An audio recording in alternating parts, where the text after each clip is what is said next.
My name is Anton Louis Olivier. I'm the Managing Director of Bethlehem Hydro as well as New Planet. I'll give you a bit of background on the Bethlehem Hydro Power Plant. How did it come about that we developed and constructed the first privately owned hydropower plant in South Africa since the middle 1980s. In 1999 already, I was made aware of the opportunity for possible hydropower in the river system, which will be taking the outflow of the Lesotho Islands water scheme to Gauteng, specifically the area in the Eastern Free State near Bethlehem and Clarence. We went to site in that area, looked around and identified two specific sites which seem to be viable for hydropower generation. One is at the wall of then still the Solspoor Dam, now the Solplaatjie Dam, and the other one on a stretch of farmland about halfway between Bethlehem and Clarence. My company approached the government of the Netherlands for financing. Remember, this was in the late 90s. We approached them in about 2000 for grant financing to finance a feasibility study to look into the possibility of a privately owned small hydro power project in South Africa. Now, why did we think it was possible in those days? Remember, this is before the Eskom load shedding. We were still all sitting very comfortably, low cost of electricity. Nobody else was developing private power in the country at that time. My company started in the Netherlands together with a Dutch partner, and we were working internationally in the development and management, really doing project management on private power projects. So we knew that private power was happening internationally and was just a matter of time before it would hit South Africa as well. But the big question has always been for private power and any power project in South Africa is how to make it work financially, because our power tariffs have been and still are quite low. Because we were working internationally and specifically based from the Netherlands, we were very aware of the coming carbon credit process. In those days, it was before the ratification of the Kyoto Protocol, before the real implementation of the CDM, Clean Development Mechanism. But we were busy with a couple of projects in a precursor program of the Clean Development Mechanism. And we realized that because of South Africa's high emission baseline, Eskom's coal-fired power plants, it would be possible to generate a significant amount of carbon credits from clean renewable energy, and that would create an additional income stream which changed the financial viability of these projects. So it's with that basis that we went to the government of the Netherlands. They had at that stage a grant program to support such type of initiatives in developing countries. And it took a while, but finally in 2003 we were awarded a grant. We then proceeded with the development of the project, and it took quite a while. The biggest barrier in those days were the regulatory issues. Remember, nobody in the late 90s, early 2000s were approaching the regulator, energy regulator or water affairs with requests for power generation licenses. We were probably the first applicant for a hydropower water use application under the Water Act to Water Affairs. The banks didn't know what to do with a startup company, no balance sheet, wanting to develop a 100 million rand project on a non-recourse project finance basis. So there were considerable institutional barriers. The market then was completely different to what we're experiencing at present. But the long and the short of it is it took us quite a while to get the whole development process finalized, to get all the licenses, permits as required. The grant money available enabled us to contract consulting engineers. We contracted, in those days it was still Ninham Shand, it's now part of the Oricon Group, together with Mertz McClellan as electrical engineers to conduct a technical feasibility study. The feasibility study concluded that technically hydropower is possible, The hydrology was good. By that stage, the Lesotho Highlands water scheme was delivering an annual average of 25 cubic meters per second of water down the river system there. Our initial financial model showed that the project was financially viable as well, specifically based on the inclusion of the income from carbon credits. Bethlehem Hydro then also proceeded with the registering of itself as a carbon credit project, and I think it was one of the first 3 projects in South Africa which was given registered as a carbon credit project and approved as such by the South African government. It took quite a while also to secure all the necessary financing. Debt financing we sourced from the Development Bank of Southern Africa. In those days, none of the commercial banks would have looked at a small-scale project of this nature. The DBSA was willing to do that. And then we also had quite a process to secure all the equity investment it needed. But we managed to get that all together, and in December of 2006, our civil contractor mobilized to site. Our project design that we ended up with was very capital cost sensitive, because the power tariffs in those days were still close to around 20 cents a kilowatt hour wholesale prices, selling to the Dihlabeng, the Bethlehem Local Authority. Eskom in those days, if you ask Eskom if they want to buy power, you were lucky if you got more than 10 cents a kilowatt hour. So we got a good margin on that by selling to an end user. We went through an international procurement process on the turbines. We specified a water-to-wire package, which means it's the turbines, the generators, all balance of plant equipment, control equipment, all of that. We finally selected an Indian supplier, Boving Forest. They took over General Electric small hydro designs effectively. GE decided to get out of the small hydro business, and BFL bought their designs and was manufacturing it in India. They provided us with a very cost competitive package, and the efficiencies was also equivalent to what we were getting from the more well-known European brands. We went through a difficult tender process on the civil construction. It's an unusual project. It's a little bit small for its complexity. The contract value was also a little bit small for its complexity.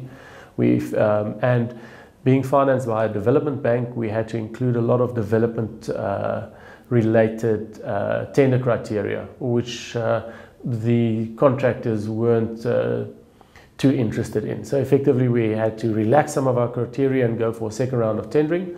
But finally the contract was awarded to Eigenbau, a Johannesburg-based company, civil and mechanical, which turned out to be very good, since there is a large mechanical component in a hydropower plant as well, all the sluice gates, valves and so forth. The construction process, as I said, started end of December 2006, mobilizing to site, and effectively ran to our first commissioning was in November of 2009. So we had a 2-year construction process, which was, or actually 3 years, which was much longer than anticipated. And the reason for that is we had to make considerable design changes in the middle of the project. Geological conditions weren't what we were expecting. We did preliminary geological surveys. They gave data which were interpreted in a certain way, and afterwards it turned out that that interpretation was incorrect. So we had to make considerable design changes, which led to project delays and cost increases. But fortunately, we were able to refinance the project, and that was mainly possible because by that stage, power tariffs in South Africa was rising rapidly. So because of the higher income stream that the project would be generating, we were able to refinance, get additional debt, restructure the equity, and end up where we are now with 2 running power plants for Bethlehem Hydro.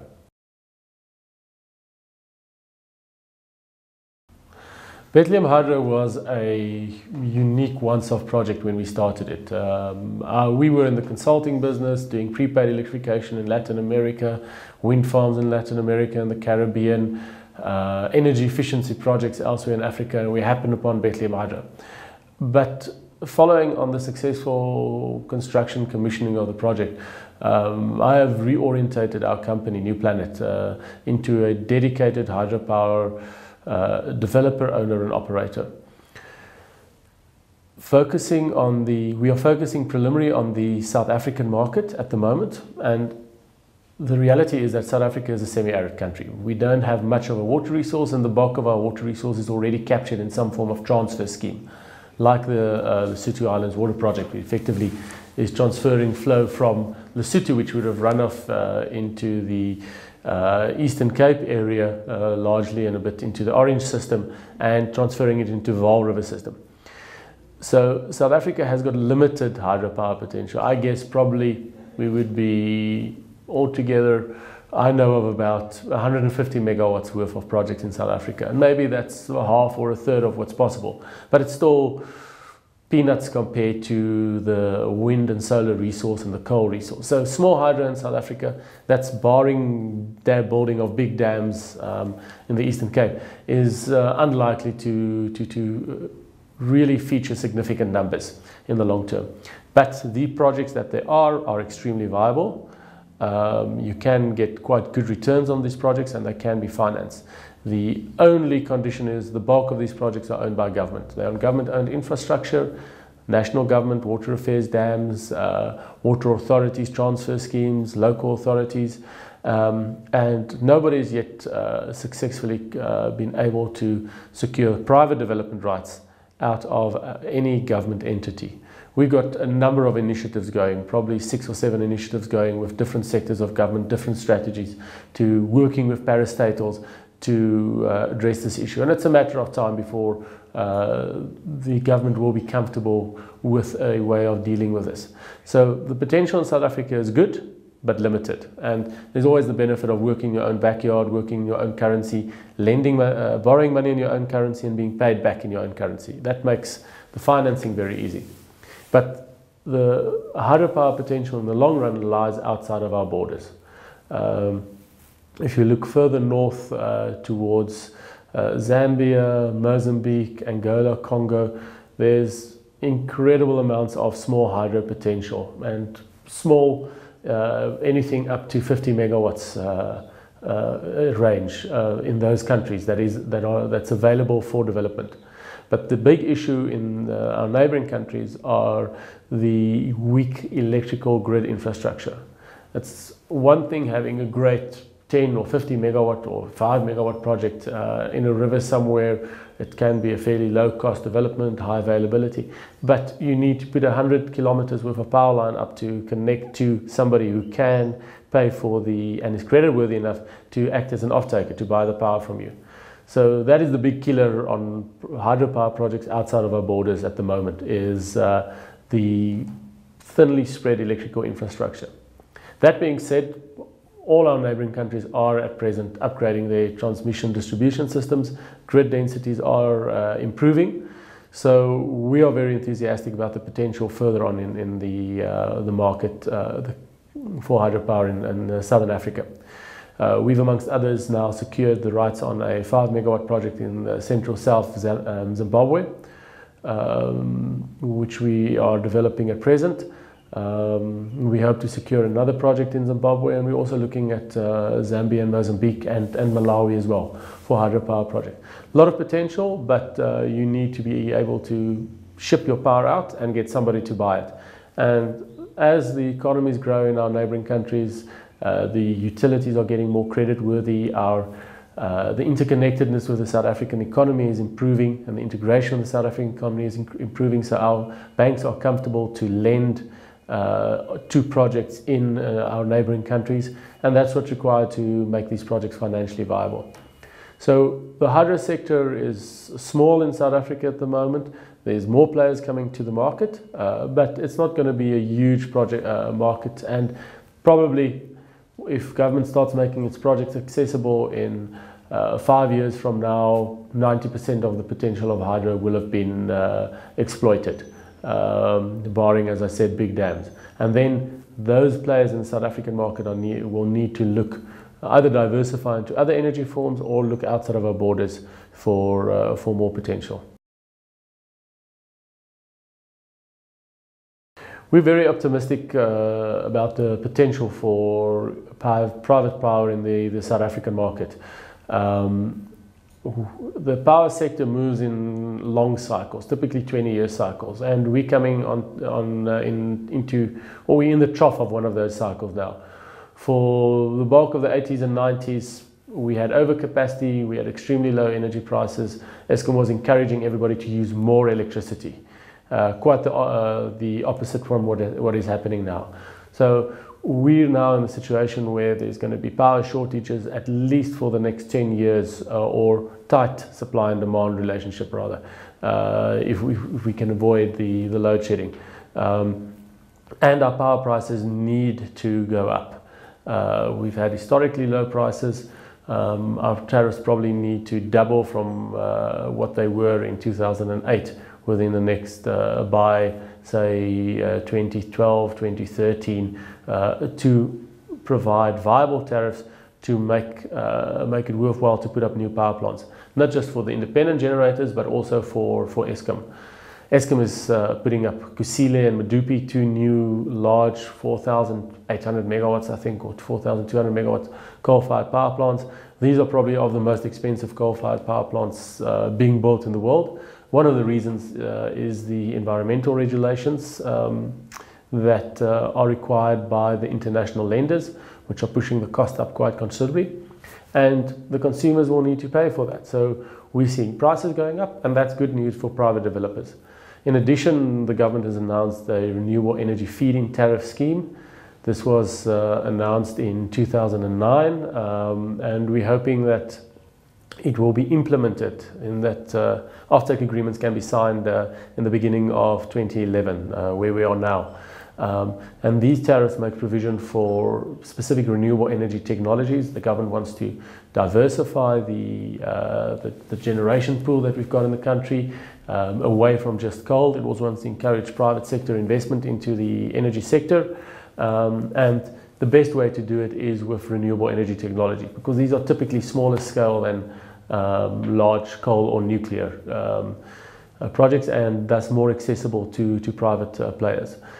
Eskom recently, or the Department of Energy, went out on a call for expressions of interest for independent power, and I think they have received applications for 15,000 megawatts of renewable energy power projects. The bulk, 13,000 gigawatts of wind energy, and some photovoltaic and concentrating solar, and a bunch of others, amongst which small hydro. Now, these projects, all, if they qualify for the refit scheme, the subsidy scheme, they will require subsidized rates. Refit offers about R1.25 for wind energy, for example, above R3.50 for concentrating solar power, and the market price of electricity, the average at the moment, is about 30 cents per kilowatt hour. So we're sitting with a situation in the country where the government has made certain commitments to buy very expensive clean power, and that needs to be balanced in terms of the energy that will be produced, the emission reduction impact on our global carbon footprint, which will be minimal, and compared to Sasol and Eskom, whatever we can put up in terms of renewables is going to be negligible. And we also need to look at where our budgetary priorities are, because we probably still got about between 20 and 30% of our population not having access to electricity. And where should we be spending our money? Providing access to electricity or clean power to reduce our carbon? I believe we're doing the right thing and that we're focusing on both of these. And there will be big structural changes coming into the market because of the new players. Even though the capacity that they're going to be producing is going to be negligible in the first year or two, it's probably going to be a rounding error on Eskom's production figures. But the fact is there's going to be other generators in the market that's made considerable investments, which our financial sector has made investments in, and that will mean that Eskom's old position as monopoly supplier and the structure of the energy sector is going to be changed dramatically. Bethlehem Hydro, as I mentioned, was one of the first projects that used carbon credit financing as a part of its project finance structure. So we were one of the first players in the South African carbon credit market, and we've learned quite a bit about the ins and outs of carbon credit. The market has matured a lot over the last 10 years, but since when we were starting on it, but there's still quite some misconceptions about the realities of going for carbon credit financing and what does it mean. The typical selling point for carbon credits, and that what get everybody swayed into carbon credits, is a rising graph of carbon credit prices. You know, at the moment the market price is 10 euros a ton CO2. It's got to be 45 within 2-3 years. You know, everybody just sees making a lot of money out of it. The reality is that we've been in the market for 10 years and we haven't really seen significant shifts in pricing. What we have seen is that you can generate income equivalent to about 10 euros a ton of carbon credit on a project of this nature. If you've got a big balance sheet to back it up and you're willing to guarantee emission reductions, then you can get a higher price, maybe 13 or even more. But there's a lot of projects which get a bit lower. But the carbon credit process is not easy, and it's extremely rigorous. It takes a long time, it takes a lot of management time, it takes a lot of technical expertise to get the process done. It needs to be internationally audited. So the transaction cost is also quite high. An additional benefit to carbon credit that's very often used is it's good public relations. If you want to be shown to be or seen to be doing something about the global environment, your carbon footprint, carbon credits is a very concrete way of tackling that. And it's clearly measurable, and you generate some income out of it, which is quite good. But if you're looking at transaction costs, getting a carbon credit project started, local consultants will cost you probably in the order of 300 to 500,000 rand. To get the international auditors in to audit and recommend your project design document, as it is called, for registration. That's probably going to cost you another 30,000 euros.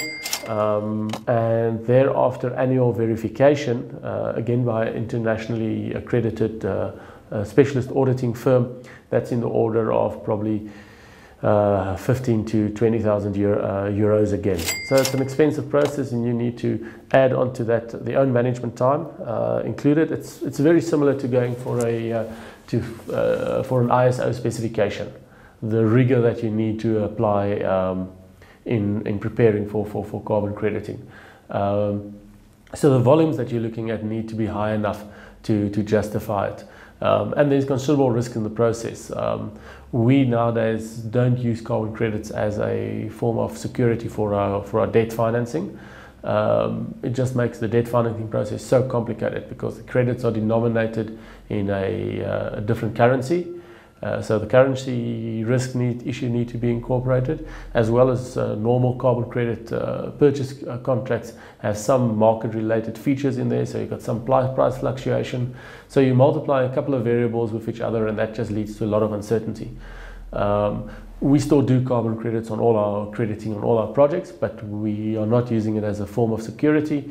We just take whatever we can get out as an upside for it.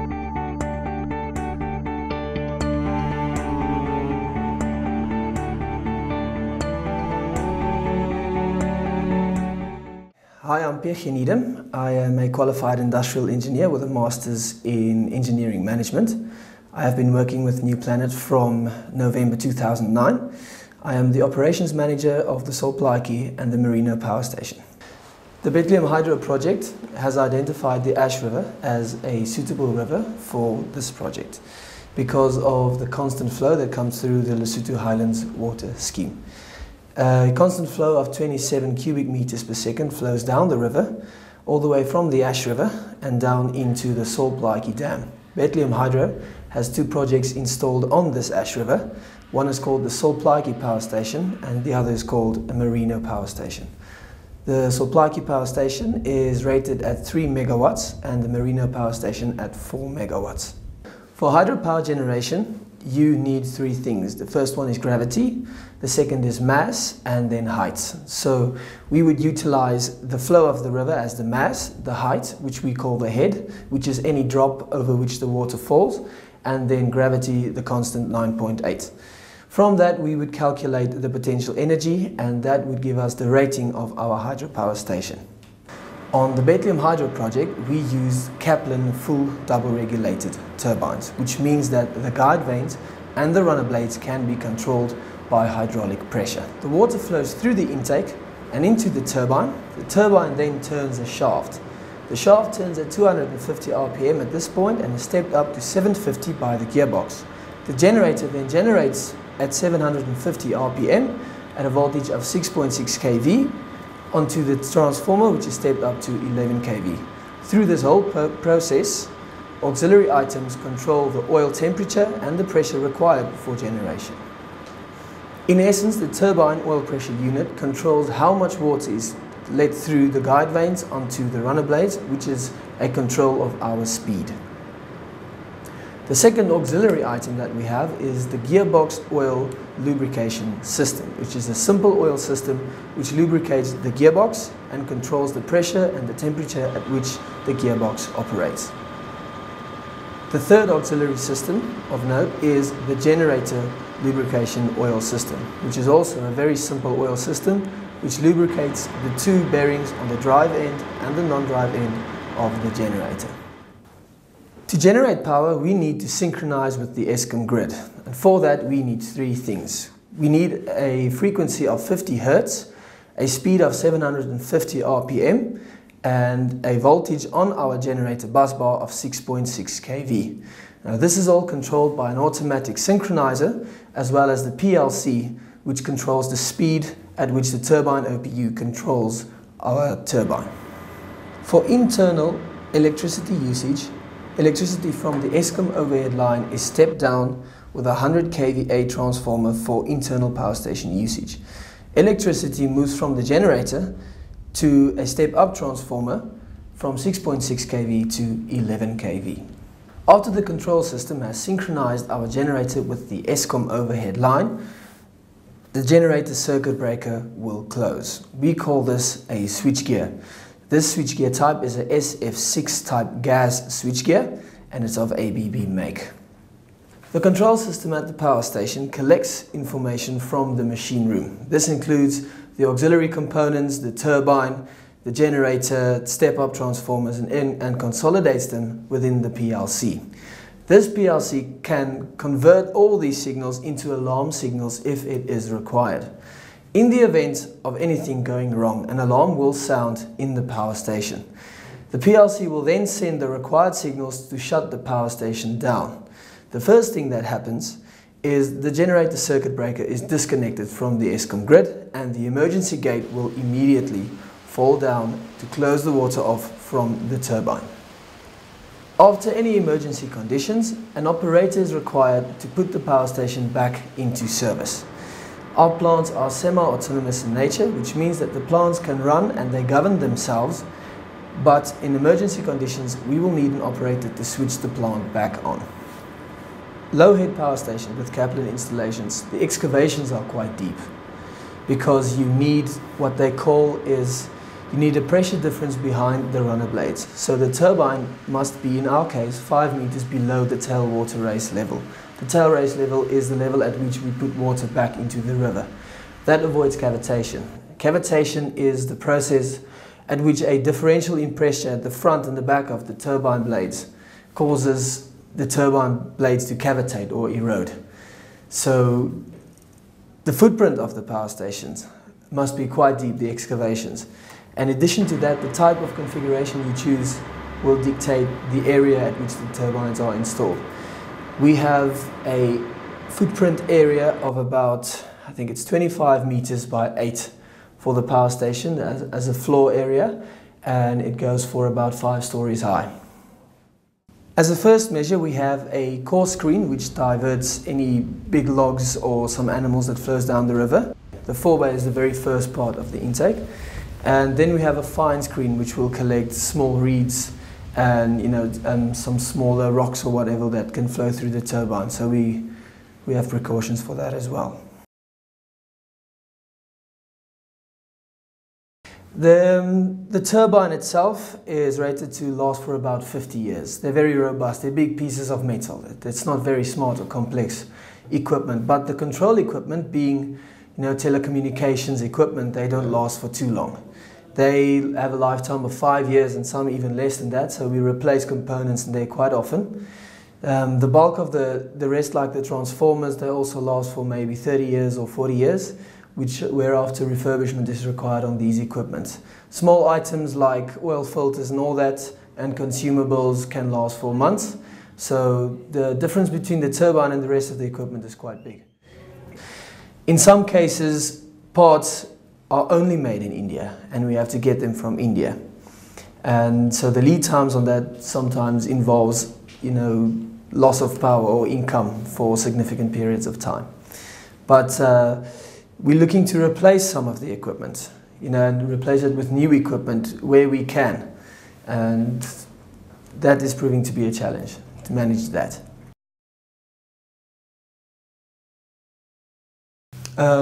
We make our money by selling electricity bulk to Eskom or the municipality. How that works is we have a substation at which we bill our electricity, and we have 2 electricity meters on that substation which measures the kilowatt hours per day or per year or per month, whatever the requirements may be.